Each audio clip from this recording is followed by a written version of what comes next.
Is a left-wing government with a hard left core of the Labour Party who are going to find it very difficult to be enthusiastic about a second Trump state visit. The risk with Donald Trump is that he cares a lot about this free speech issue, and there is a real feeling in America that the UK has lost its way on free speech. There's definitely a divide within the Trump administration. But we are now at a point where basically it's any scandal. It's scandal on top of scandal on top of scandal. Hello and welcome to One Decision in Brief. I'm joined today, as I always am, by my co-host, Sir Richard Dearlove. Look, everyone here in the UK is getting geared up and excited because Donald Trump is going to land this week for his unprecedented second state visit. Lots of focus on royal occasions. Parliament isn't sitting, which means he won't address the two houses, but there's going to be so much politics going on this week. What are you really looking out for? Well, there will be a lot of optics, so a lot of emphasis will be on ceremony. But of course, behind the scenes, there's going to be some important talking. I mean, the primary issues, I'm sure, are going to be strategic about Ukraine in particular, because that's obviously the area of biggest difference at the moment between the Trump administration and Europe, and Starmer, I think, will cast himself as a sort of interlocutor for Europe. Then, there'll be a ton of trade issues and, subjects related to the trade issues. And I think those be the principal topics. We've already seen one indicated, which is this agreement's going to be signed on the construction of nuclear power stations, which actually is a very positive move because it does indicate a more sensible energy policy in the UK, which will be partly driven by a significant increase over the next 15, 20 years in terms of nuclear power, following really the French model. But I'm just intrigued to see what the optics are on the street about Trump, because obviously, this is a left-wing government with a hard left core of the Labour Party who are going to find it very difficult to be enthusiastic about a second Trump state visit. Whereas the benefit to the UK is pretty clear in terms of us getting preferential treatment and Trump talking, which I've heard him do, very upbeat about, the US-UK relationship. I'll be really interested to see how this week plays out, because although the Labour Party traditionally, you're right, is a left-wing government, and I think in lots of areas it is still very left-wing, there are areas where it is increasingly sounding like the old Conservative government, including on things like immigration. And Keir Starmer's response to the Unite the Kingdom march over the weekend, which some people may have missed, but 110 to 150,000 people on the streets of London marching with flags, talking about unity and faith and identity, largely in response to a feeling that free speech is being threatened, partly in response to what's happened in America with Charlie Kirk, although I think less so, but there's definitely an element of that. And I wonder whether this moment, Keir Starmer, the Prime Minister, will use it as an opportunity to try and prove his credentials in those areas, because the risk with Donald Trump is that he cares a lot about this free speech issue. And there is a real feeling in America that the UK has lost its way on free speech, that you can be arrested for a tweet, that the police are going around looking at what people are writing on the internet. And while that's true to an extent, it's not really representative of the full picture. But the risk for Keir Starmer is if Donald Trump starts saying that, he's got to be able to preempt that and respond to it. I wonder whether this might be the moment for the Prime Minister to start sounding a little bit tougher on some of those things. Well, I think that's a very interesting theory, and I think you could be right. I mean, clearly, if the Starmer government are to try to, as it were, regain some political ground against reform, and this is a crucial political issue in the UK at the moment, they're going to have to be much more clear-cut on immigration, and obviously the free speech issue is important too. I think the thing for the UK, and this is very much your area of expertise, the delicate balance and the work that will have been done before this visit is around NATO, Ukraine, and how to ensure everybody is on the same page. Because we know with Donald Trump, that's always been a point of tension. He's been he's been quite brutal about NATO before, hasn't he? What do you think? Because it's a difficult moment for Ukraine here. What do you think Keir Starmer would count as a win during this visit? I think a clear move on the part of Trump, which isn't conditional on what other NATO countries do on sanctions, because he's made this statement on energy supplies and saying, well, you Europeans stop buying Russian energy. And, why on earth should we increase sanctions? When you're the guys who are providing the money for Putin to conduct the war. So, I mean, that would be a crucial issue, I think, absolutely crucial issue. And I also think some clear commitment from the Trump administration. I don't think it'll come from Trump personally, but it might come afterwards, about continued armament of Ukraine, even if the Europeans are paying for it. I mean, recently I've been talking to people, and I'm sort of getting a much clearer insight. There's definitely a divide within the Trump administration between classic hardline isolationists, who I think are grouped around Vance, and interestingly Hegseth. So the strange thing is that the DOD in the United States are sort of isolationist and very, very keen to end this war, whereas the sort of foreign policy gurus in the administration understand precisely the importance of the war and Ukraine coming out of it undefeated. What I mean by that is, no clear Russian victory and as it were, surrendering of territory on bogus terms to Russia. So there's clearly a tension. And the question is, I think Trump at the moment is havering. He's closer to the isolationists in his administration. But on the other hand, I think as president of the United States, POTUS 47, he's beginning to have a much, much clearer idea of the strategic issues which are at stake in terms of Europe and the United States' relationship with Europe. It strikes me, this tension about what would be good for Ukraine this week.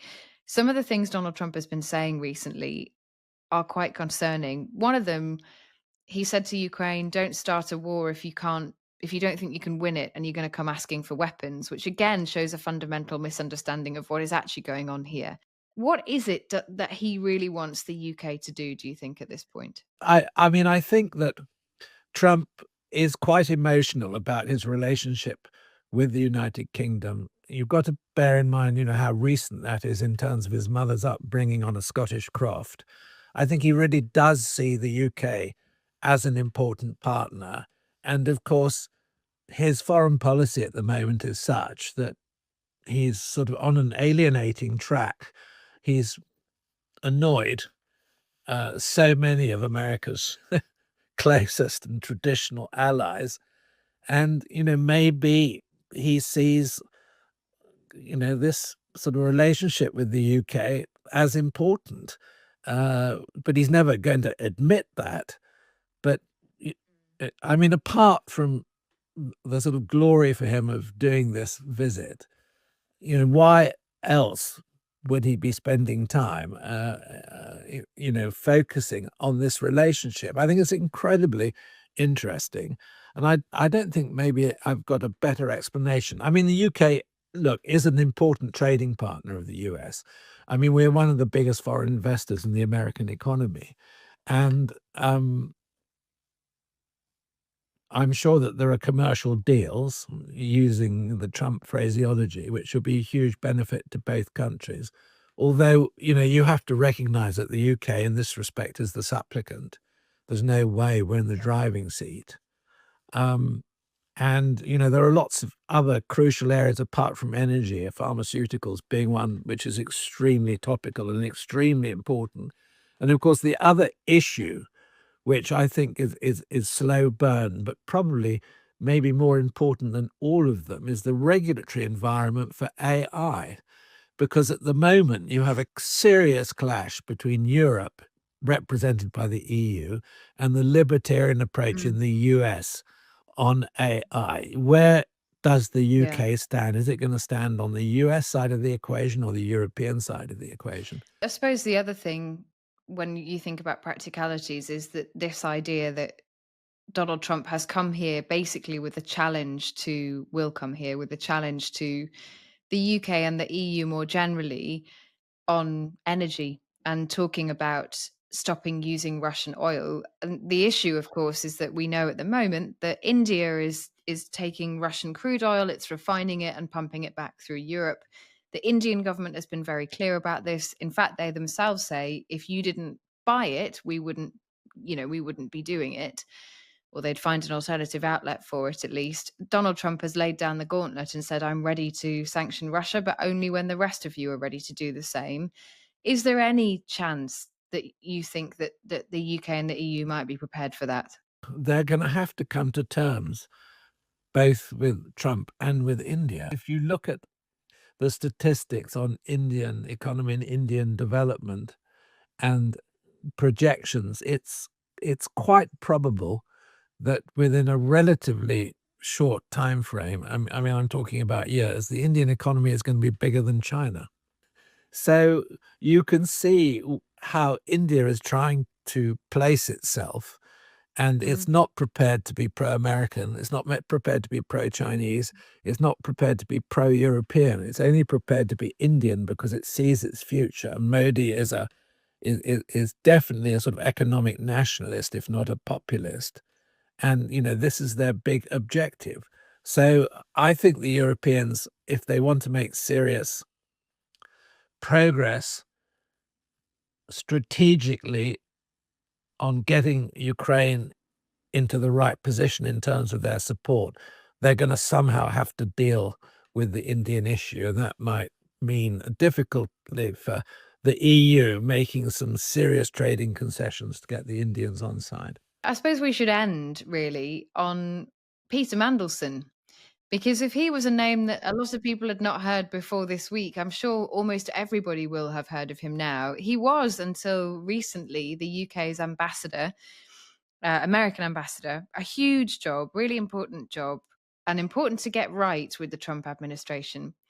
He was appointed by Keir Starmer in full knowledge that he had had a relationship previously with Jeffrey Epstein.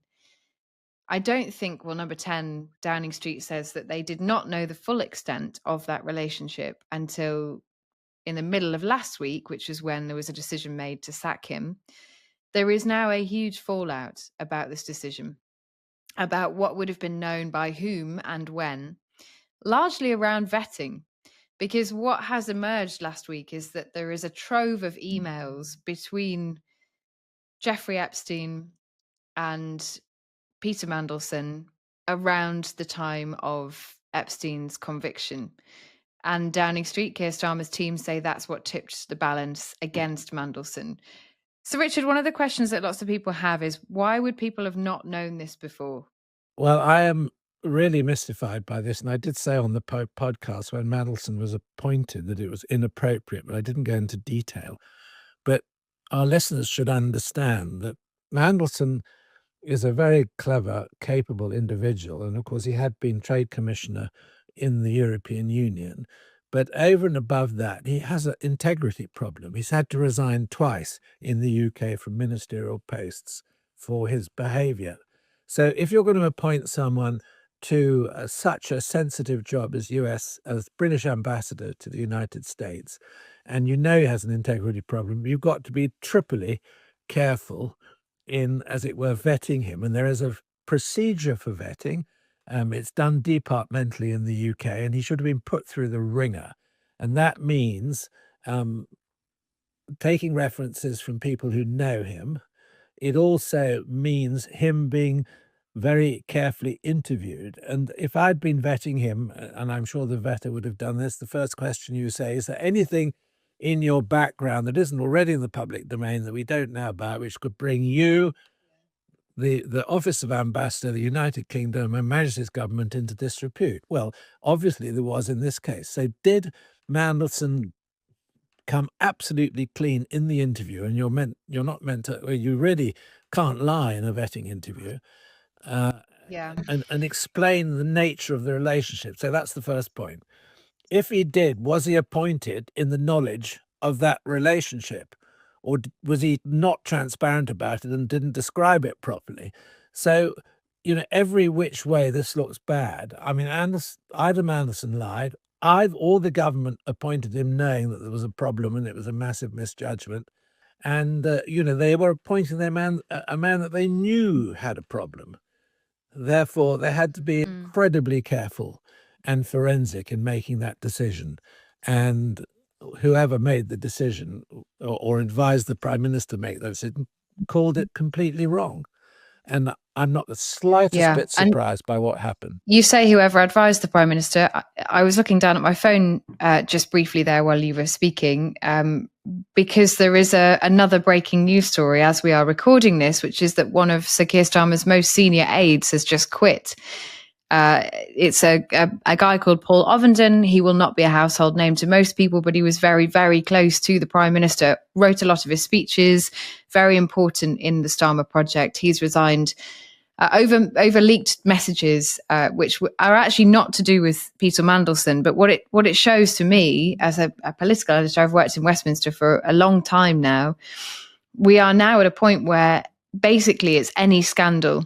It's scandal on top of scandal on top of scandal. The Prime Minister had to sack his deputy, Angela Rayner. He then sacked Peter Mandelson. We're now seeing very senior members of his staff leave because there is almost a concerted effort now to just kind of peel back the layers. And that's a really worrying thing for a Prime Minister, only just a year in the job, massive majority, who now seems completely paralysed by the political chaos going on around him. Absolutely agree. I mean, it's an extraordinary series of events, and it's a sort of he's caught in a web of things looking just worse than the previous government that they were attacking Boris Johnson's for their integrity. And what's happened to Starmer is actually far more serious. We will start where we began, shall we, with the Donald Trump visit, because, for all of the distractions, for all of the chaos, for all of the turmoil, Keir Starmer will no doubt hope that this Trump visit will be a success and provide a moment to pivot, as politicians like to do, towards something that he thinks is more important. I wish him well on this visit. And one of the things that he and Mandelson, to be fair to him, had handled extremely well up to this point is the relationship with the United States, which many other countries have got wrong. So they have had the capacity to get certain things right. And in a way, this is a celebration of that relationship, the state visit. But, let's see what else comes up. And I think, Kate, you'd be very clever at sort of picking out and identifying, points of crucial importance, which are politically sensitive here in the UK.